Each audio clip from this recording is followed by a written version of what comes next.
A gente agora vai avançar para o capítulo 18 do livro Fundamentos de Física do Halliday e Resnick, volume 2, 10ª edição. É o capítulo sobre teoria cinética dos gases. E aí a gente vai começar com uma questão 11.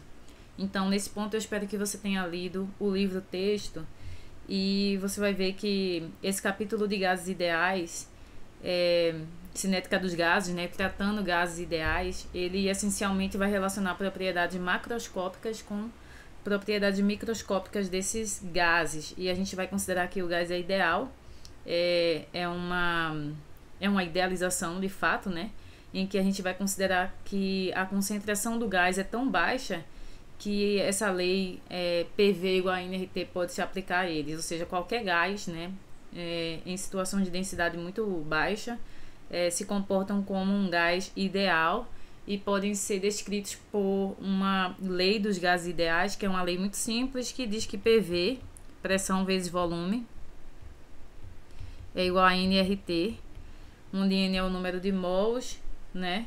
R é a constante dos gases ideais e T é a temperatura, ok? Então, essa questão, ela diz o seguinte: o ar que inicialmente ocupa 0,14 metros cúbicos a pressão manométrica de 103,0 kPa se expande isotermicamente até atingir a temperatura de 101,3 kPa e em seguida é resfriado a pressão constante até voltar ao volume inicial. Calcule o trabalho realizado pelo ar. E aí ele frisa, né, que pressão manométrica é a diferença entre a pressão real e a pressão atmosférica, onde a pressão atmosférica é 1 vezes 10 elevado a quinta pascal. Ok? É essa pressão atmosférica aqui. Então, o que a gente tem aqui são algumas etapas. Inicialmente, o volume é de 0,14, né, metros cúbicos, e a pressão, nesse instante aí, é uma pressão manométrica de 103, tá? Mas a pressão, de fato, seria a manométrica mais a pressão atmosférica. Então, a pressão do gás nesse instante, nessa fase inicial, vamos dizer assim, seria a pressão atmosférica mais essa pressão manométrica, né? Essa pressão manométrica pode ser escrito como 1,03 vezes 10 a quinta, de forma que a pressão, de fato, no início do problema, ela é 2,03 vezes 10 a quinta pascal. Então, inicialmente, a gente tem um gás nesse volume de 0,14 e na pressão real de 2,03 vezes 10 a quinta quilopascal. E aí é dito que esse gás, né, ele se expande isotermicamente até atingir uma nova pressão. Ou seja, vamos supor também que nesse momento aqui a pressão é uma pressão T, que eu não conheço, mas o fato, e podemos conhecer obviamente, usando a lei dos gases ideais, mas o fato é que ele diz que o gás se expande, né? Se expande isotermicamente, ou seja, a T constante, né?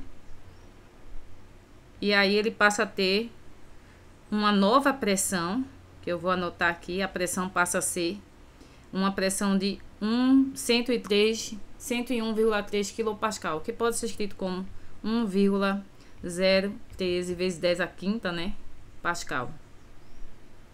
Certo? Essa é a nova pressão. E ele se expande a um volume, vamos chamar aqui, eu vou chamar inicialmente aqui tudo de I, tá? Inicial, e a temperatura inicial é igual a 1T, e vou chamar essa etapa seguinte de final. Então, ele se expande num volume final que a gente ainda não sabe qual é, de forma isotérmica, ou seja, a temperatura final ainda é o mesmo T, ok? Em seguida, ele é resfriado a pressão constante. Então, tem mais uma etapa. Agora, ele é resfriado a um P constante, ok? Então, quais são as condições do gás? Em seguida, é resfriado a P constante, ou seja, a pressão nessa etapa aqui, eu vou chamar de pressão 3, certo? Ela é a mesma pressão da anterior, concorda? Porque ele é resfriado a pressão constante, então ainda é essa pressão aqui. Eu deveria ter chamado de etapa 1, etapa 2 e etapa 3, mas eu ainda posso fazer isso, né? Então, eu peço atenção de vocês. Ao invés de chamar I e F, já que são 3 etapas, Eu prefiro chamar no momento inicial tudo como sendo P1, V1, T1. No momento intermediário, P2, V2, T2, ok? E aí, para ficar mais organizado, agora sim, nessa etapa a gente tem uma pressão P3, que é a mesma pressão da etapa anterior, porque ele é resfriado a pressão constante, então ela ainda vale 1,013 vezes 10 a quinta Pascal, ok? Então, deixa eu anotar aqui, vezes 10 a quinta Pascal. E ele diz que o volume volta a ser o volume inicial. Então, o volume na etapa 3 volta a ser o volume inicial, que é esse volume aqui na etapa 1. Então, passa a ser 0,14 metros cúbicos, ok? E a temperatura é uma temperatura final também que eu não sei, né? A gente não tem definido ainda. Ele é resfriado, então é uma temperatura menor que T. Então, essas são as etapas pelas quais o gás, o ar, passa, ok? E aí ele pergunta, calcule o trabalho realizado pelo ar. Então, o trabalho que a gente vai calcular aqui é o trabalho realizado para ir da etapa 1 para a etapa 2. Vamos chamar de trabalho 1, 2. E depois da etapa 2 para a etapa 3. Vamos chamar de trabalho 2, 3, ok? Ou seja, o trabalho total seria o trabalho 1, 2, mais o trabalho 2, 3. Mas você sabe que o trabalho é a integral de pressão, né, no PDV, integral de PDV, de um certo volume inicial a um certo volume final. Então, gente, no processo de 1 a 2, deixa eu voltar para o preto, no processo de 1 a 2, você tem que o volume, ocorre uma expansão, certo? De forma que, como a gente trata um gás inicial, PV é igual a nRT, como você sabe. E, portanto, você pode dizer que P é igual a nRT sobre V. E aí, para calcular o trabalho de um gás que se expande, o trabalho seria a integral de P mais P é nRT sobre V, dV, ok? De um certo volume inicial até um certo volume final.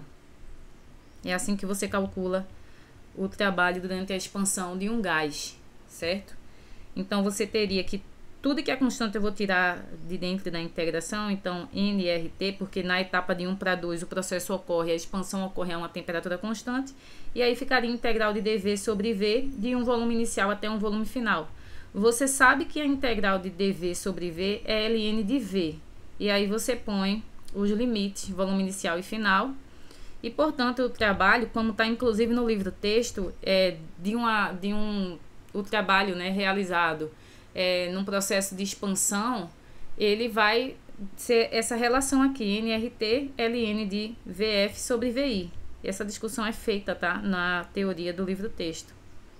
Então, é aqui o trabalho realizado durante uma expansão ou uma compressão de um gás. E aí, no caso da questão que estamos fazendo, o trabalho para ir da fase 1 para a fase 2, que é uma expansão a temperatura constante, é dado pela expressão W12 igual a nRT ln de V2 sobre V1, ok? Só que nesse problema, se você olhar os dados que eu anotei aqui em cima, a gente não tem o volume 2 e a gente não tem a temperatura dessa expressão. Então, a gente pode usar nessa expressão do trabalho o fato de que é um gás ideal novamente. Então, PV é igual a nRT. E, além disso, o T, tanto na etapa 1 quanto na etapa 2, que eu chamei de T, ele é constante, de modo que esse número aqui, né, vamos dizer assim, essa quantidade nRT, ela é constante, ou seja, P1, V1 é igual a nRT, assim como P2, V2 é igual a nRT. De forma que P1, V1 é igual a P2, V2, não é isso? E aí a gente pode relacionar no argumento da função ln, que é a relação entre V2 e V1, V2 sobre V1, pode ser escrito, né, como P1 sobre P2, ok? E P1 e P2 nós temos. Então, essa é a primeira coisa que a gente vai fazer. E a outra coisa é que eu posso, de novo, usar que nRT é igual a P1V1 ou P2V2. Então, esse trabalho pode ser calculado, o trabalho de 1 até 2, para levar o sistema de 1 a 2, seria nRT é P1V1 ok? NRT é P1, V1. Ln de V2 sobre V1, que é igual a P1 sobre P2. E aí eu tenho todas essas quantidades, eu conheço, né? Tá lá anotado no começo da questão.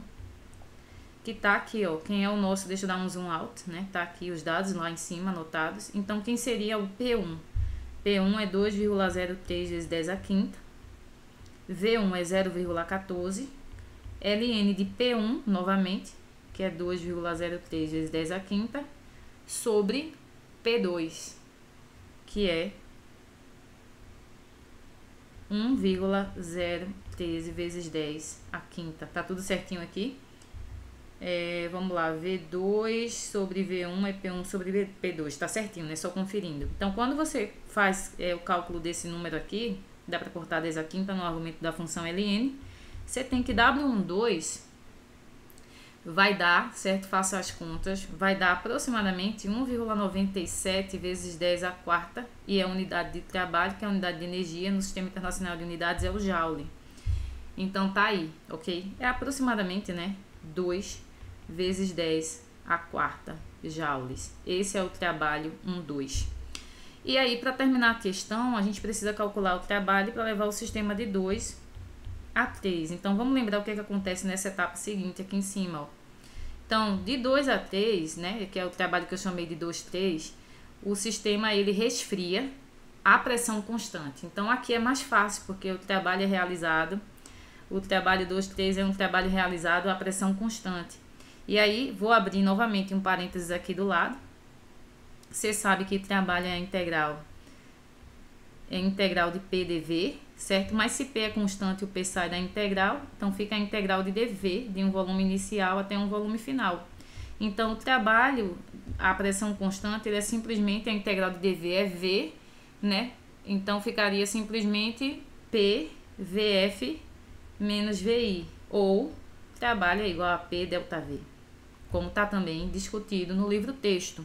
Então, se o sistema, né, se mantém a pressão constante e a variação de volume, o trabalho realizado vai ser simplesmente essa pressão constante, que é a pressão 2, nesse caso, ou a pressão 3 é a mesma pressão, vezes o volume final, menos o volume inicial, que é o volume 2.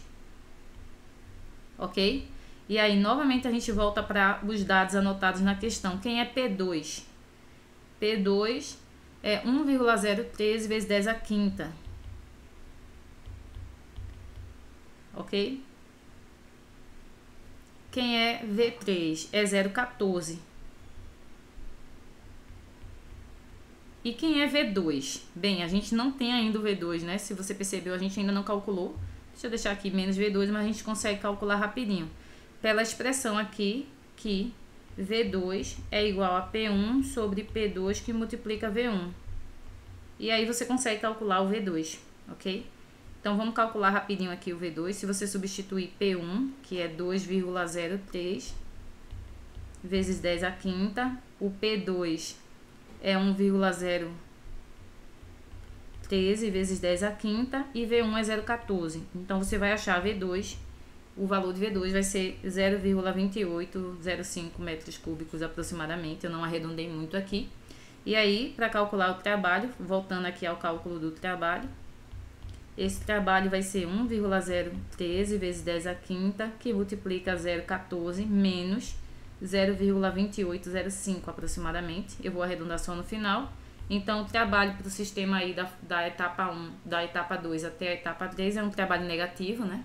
Porque o sistema é comprimido, seu volume é reduzido. Então, como esperado, é um trabalho negativo. E dá menos 1,42 vezes 10 a quarta joules, tá aqui. E aí, a pergunta para responder finalmente, qual que é, voltando aqui ao enunciado, qual que seria então o trabalho realizado pelo A, né? Durante todo esse processo, como eu falei, o trabalho total, vamos dizer assim, seria o trabalho de 1 para 2, mais o trabalho de I de 2 para 3, ok? Para o terceiro estado. E aí é só